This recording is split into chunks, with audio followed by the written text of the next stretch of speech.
Cuando mi padre me miró a los ojos esa mañana y dijo, «Has avergonzado a la Armada y a mí». Algo dentro de mí se fracturó tan silenciosamente que apenas emitió un sonido. Había pasado toda mi vida buscando su aprobación, construyendo mi valía a base de datos, estrategia y noches de insomnio, solo para verlo entregar mi nombre a la fiscalía como si no significara nada. Me llamaron traidora. Él me llamó una deshonra. Y mientras las puertas de la sala del tribunal se cerraban tras de mí, me di cuenta de que no solo estaba siendo juzgada por romper el protocolo. Estaba siendo juzgada por atreverme a existir fuera de su sombra. Mi nombre es Isabella Delgado, y el día que mi padre testificó contra mí fue el día en que dejé de intentar ganarme su respeto y empecé a recuperarlo. La puerta de metal estaba lo suficientemente fría como para que me escociera a través de los guantes. El pasillo fuera del tribunal militar olía a lejía y acero, limpio, afilado y absolutamente sin vida. Dentro las voces resonaban, planas y seguras como órdenes grabadas en piedra. La voz de mi padre se elevaba por encima de todas ellas, firme y practicada, el tipo de tono que una vez hacía que los hombres obedecieran sin dudar.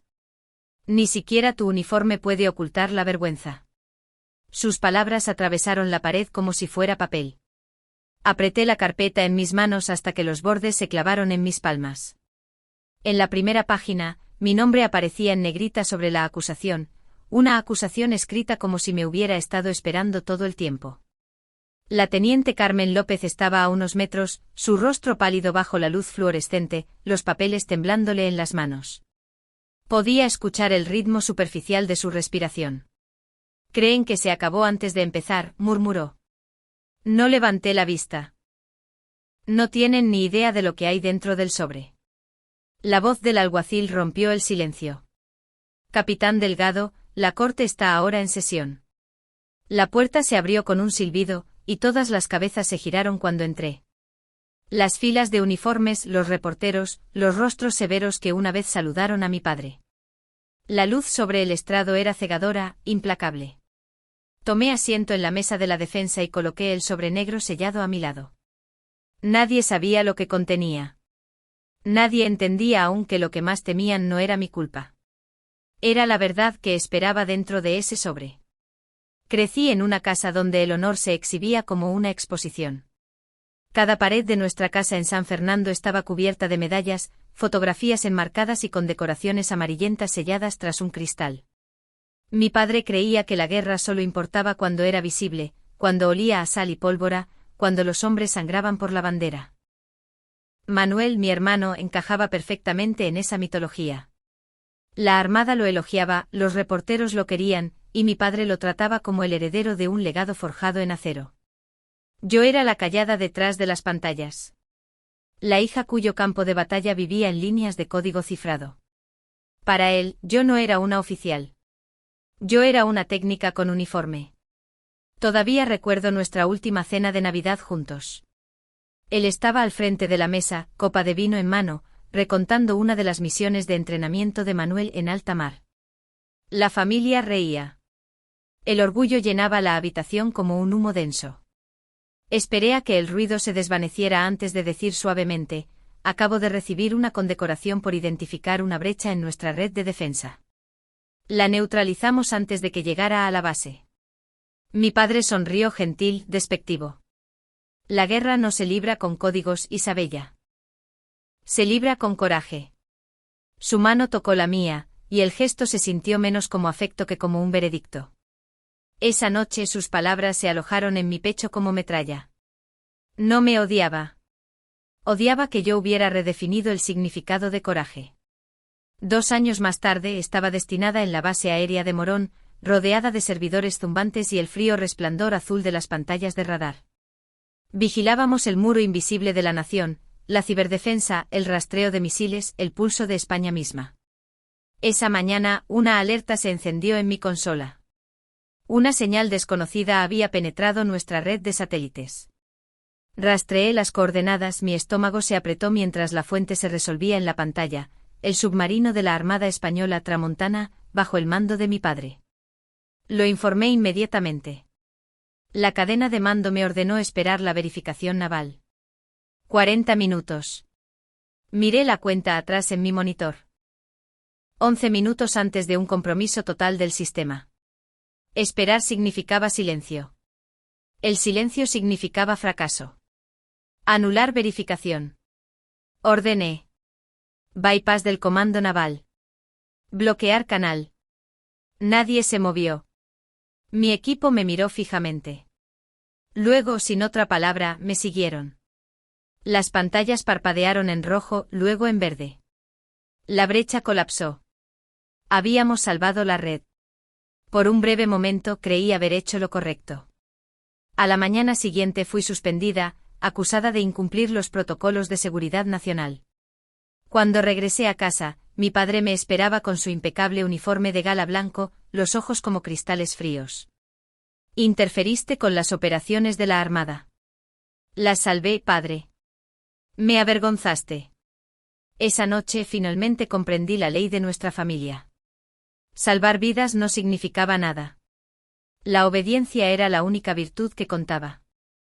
Lo que ninguno de nosotros sabía entonces era que la brecha no había venido de él en absoluto, sino de un relé comprometido bajo su mando. Él era inocente del ataque. Sin embargo, todavía me condenaba porque en su mundo, la desobediencia era el pecado más grave. Y por primera vez, me di cuenta de que ya no estaba luchando contra el sistema. Estaba luchando contra mi propia sangre. 3 semanas después del incidente, la sala de audiencia se sentía menos como un tribunal y más como una celda de interrogatorio. Luz dura, preguntas difíciles y ningún lugar donde esconderse. Me senté detrás del cristal unidireccional con mi uniforme, el rango en mi cuello de repente era un objetivo en lugar de un escudo. Cuando la puerta se abrió y mi padre entró, cada aliento en la habitación pareció congelarse. Almirante Ricardo Delgado, testigo de carácter para la Fiscalía, anunció el secretario. Puso su mano sobre la Biblia con la firmeza practicada de un hombre que ha jurado votos toda su vida, y luego habló con esa voz medida. No tropezó. No dudó. Pintó mi acción como una violación deliberada y una afrenta al orden, un peligro para los activos clasificados. Reprodujeron la grabación. Comenzó con mi voz: estoy tomando el control de la línea. Luego la cinta se puso en negro donde debería haber estado mi advertencia, donde dije que el barco estaba comprometido. El corte fue limpio. El silencio dejó un agujero que se tragó el resto de la verdad. Qué conveniente, susurré. Los ojos de mi abogada me dijeron que mantuviera la boca cerrada. La fiscalía sonrió como lo hacen los depredadores. Tenían cintas de testigos y el espectáculo del testimonio de mi padre, convirtiendo a la familia en munición. Manuel estaba sentado en la galería, con las manos cruzadas, la mirada fija en los papeles en su regazo. No me miraba a los ojos. Su silencio no era inocencia. Era una elección para preservar una imagen. Esa negativa dolió más que cualquier acusación. A la mañana siguiente los periódicos me marcaron. La hija del almirante deshonra a la Armada. Mi padre no lo negó. Se reafirmó. Estaba defendiendo una reputación, no la verdad. Me trasladaron a una celda de hormigón en la base aérea de Morón. Sin ventanas, una mesa de metal, 2 luces implacables. El tiempo se diluyó en el zumbido del aire acondicionado y el suave raspado de botas en el pasillo. Pasaron 3 días sin visitas, sin actualizaciones significativas de mi abogada. Todo lo que había construido corría el riesgo de ser legalmente borrado. El sueño me abandonó. Le di vueltas a la misma pregunta una y otra vez. ¿Cómo podía lo correcto perder ante el ritual? Entonces, en un rayo de luz a través de la estrecha ranura, recordé el informe clasificado, Centinela Rojo 17, el resumen posterior a la acción firmado bajo una cláusula de emergencia. Si ese documento pudiera ser autentificado en el tribunal, los cargos se evaporarían. El problema era solo para lectura. Revelarlo sin autorización significaba exponerme a cargos de traición. Tenía 2 opciones. Suplicar y pedir misericordia o forzar a la máquina a entregar sus propios registros. Doblé un trozo de papel y comencé a esbozar un plan. Sin discursos, sin súplicas, solo una palanca precisa accionada dentro del sistema para que el propio sistema produjera la prueba que ellos insistían en que no existía. Esa noche escuché a los guardias afuera. Dicen que su padre es una leyenda, dijo uno.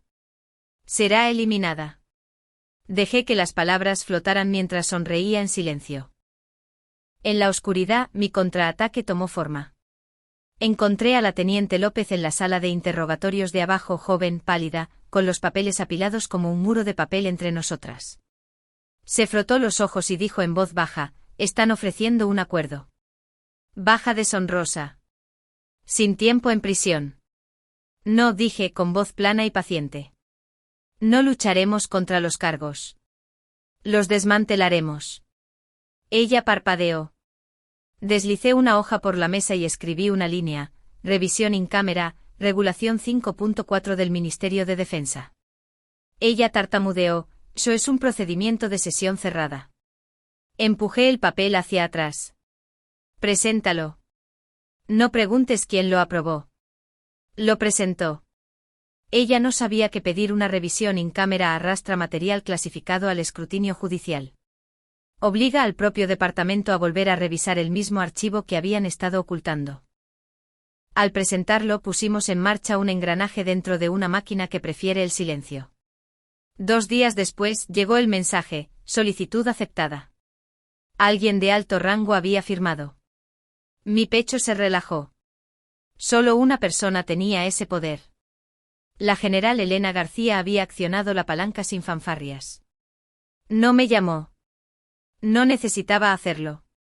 Su acto decía claramente que creía que había motivos para mirar fuera de la base.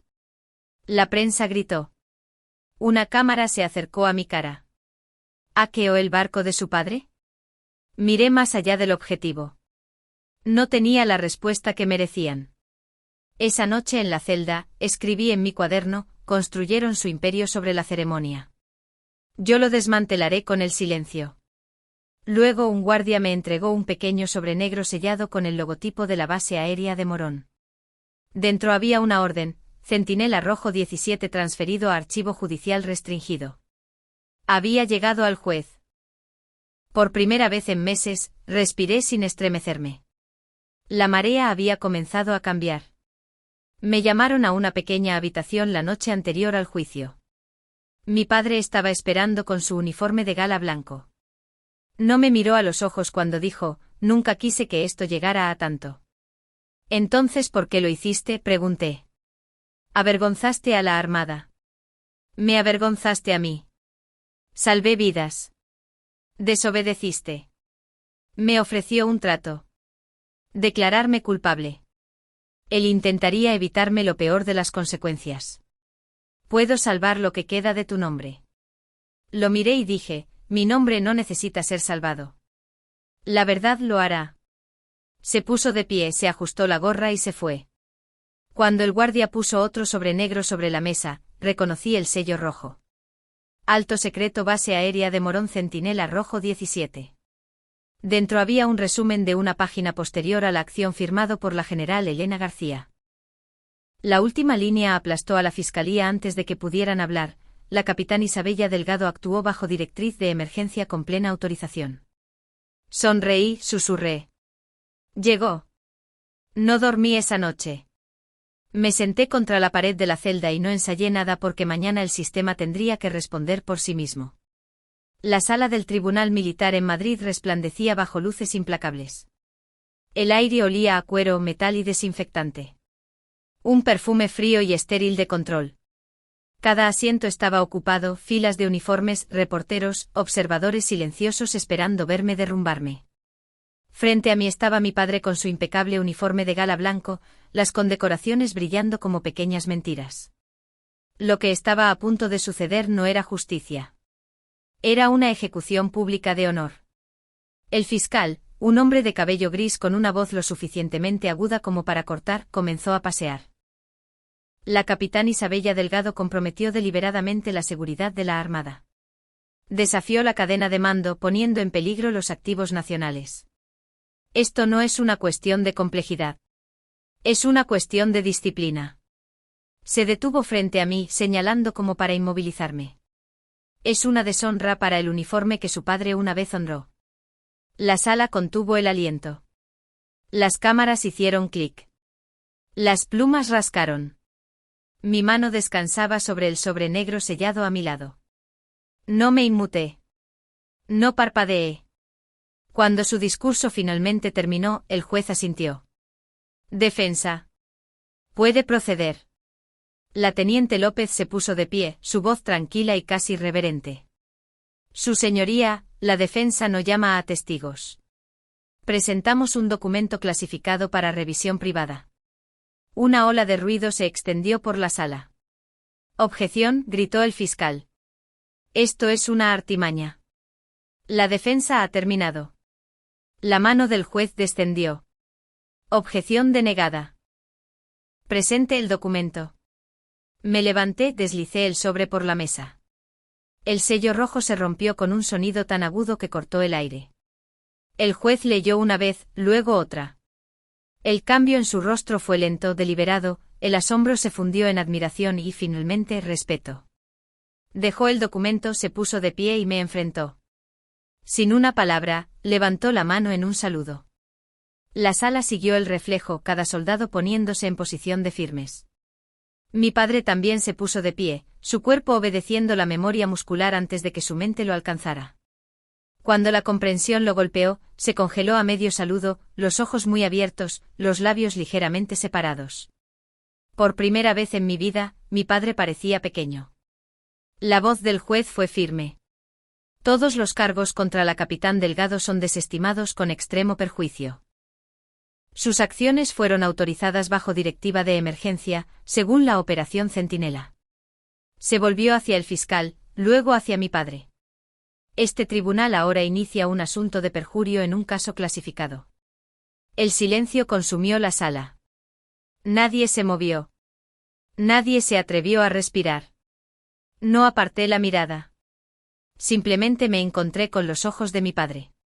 Una mirada tranquila, firme, sin ira, sin triunfo, solo verdad.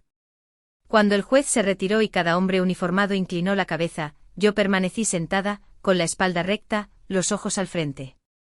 Ya no era la acusada. Era el ajuste de cuentas. La noticia se extendió por el Ministerio de Defensa antes de que la tinta del veredicto se secara. Un juicio secreto, un resultado público. A la mañana siguiente todos los principales medios llevaban el titular: el tribunal anula el veredicto en el caso de la hija del almirante. Nadie sabía lo que contenía el archivo clasificado, pero todos habían oído hablar del saludo. El momento en que un juez se levantó para honrar a la mujer a la que debía condenar. Dentro de los salones de mármol del ejército, los susurros reemplazaron al protocolo. Algunos lo llamaron redención. Otros lo llamaron caos. Pero para mí, era simplemente el sonido de una máquina dándose cuenta de que se había vuelto contra uno de los suyos. Al día siguiente el Comité de Supervisión Militar inició una investigación interna. El fiscal fue la primera víctima, declarado culpable de falsificar pruebas y mal manejo de material clasificado. Fue despojado de su autoridad y reasignado a los archivos, un cementerio burocrático para los ambiciosos. Su nombre se desvanecería en silencio, tal como él había esperado que el mío lo hiciera. Luego vino mi padre. Fue convocado al mando naval, una reunión tan discreta que incluso los pasillos exteriores fueron despejados. La investigación reveló que había presentado una grabación editada, cortada precisamente para eliminar la parte que podría haberme absuelto. La conclusión del informe fue breve y despiadada: negligencia grave y mala conducta personal. No lo sometieron a un consejo de guerra. Sus décadas de servicio todavía significaban algo para la vieja guardia, y el Ministerio de Defensa prefería la vergüenza silenciosa al escándalo público. Pero perdió todo lo que lo definía. Su título de asesor, sus privilegios en el club, su lugar en la mesa. Para un hombre que una vez comandó flotas, fue peor que cualquier sentencia. Manuel fue reasignado a Canarias bajo la etiqueta de reubicación temporal. No discutió. No se disculpó. No lo odié por ello. La debilidad en nuestro mundo era su propia forma de culpa. Unas semanas después, llegó una carta a mi escritorio. Papel crema, letra precisa de la general Elena García. La competencia silenciosa salva naciones. El mundo no siempre necesita ver tu lucha, solo sus resultados. Al leerla, sentí el peso de algo asentarse. No orgullo, no venganza, sino cierre. Poco después mi reintegración se hizo efectiva. Rango completo: ascenso, jefa de sección, división de ciberdefensa, base aérea de Morón. El título significaba menos que lo que representaba. Volví al mismo centro de mando donde la gente una vez susurraba mi nombre como una advertencia. Ahora cada orden que daba llevaba la autoridad para alterar la estrategia nacional. En mi primer día de regreso, vi a la teniente López en el pasillo. Se detuvo a mitad de paso, enderezó su postura y levantó la mano en un saludo. Sin palabras, sin disculpas, solo el reconocimiento silencioso de la verdad. Y ese único gesto significó más que cualquier vindicación que hubiera imaginado. Pasó un año antes de que el mundo dejara de sentirse como un campo de batalla. La nieve fuera de mi oficina en la base aérea de Morón caía en suaves y constantes capas, cubriendo las montañas hasta que el horizonte desapareció. Dentro, el radar zumbaba su ritmo eterno. El pulso de un mundo que había ayudado a mantener a salvo. El sonido ya no se sentía mecánico. Se sentía vivo. Llegó un correo electrónico.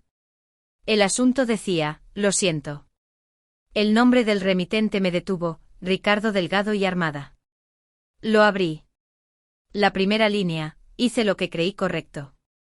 Algún día lo entenderás. Sin explicación, sin disculpa, solo la misma lógica que había justificado todo lo que había hecho. Me quedé quieta, mirando las palabras hasta que se nublaron. No por lágrimas. No me quedaban, sino por el peso de lo poco que significaban. Mi mano se cernió sobre la tecla de borrar. Me detuve el tiempo suficiente para darme cuenta de que no sentía ira, ni dolor. Luego la presioné. El mensaje desapareció. Y con él, el último hilo que me unía a su sombra.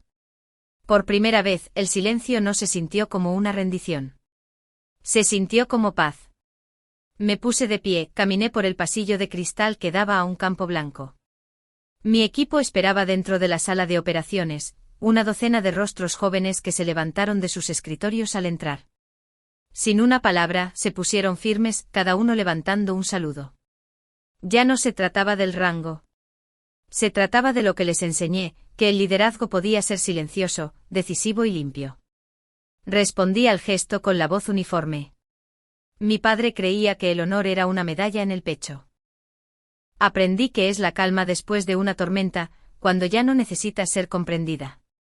Bajaron las manos y la habitación se llenó de nuevo con el zumbido de las máquinas, el suave tecleo de los teclados, el ritmo de la vida continuando exactamente como debía. De vuelta en mi oficina, abrí la caja fuerte de acero debajo de mi escritorio. Dentro, esperaba el sobre negro, sellado una vez más. Los bordes del papel estaban gastados ahora, su poder hacía tiempo que se había agotado, pero seguía siendo la prueba de todo lo que había cambiado y de todo lo que había sobrevivido. Lo coloqué suavemente en el cajón más bajo y giré la llave hasta que escuché el suave clic. El sonido marcó el final, no de una guerra, sino de un peso.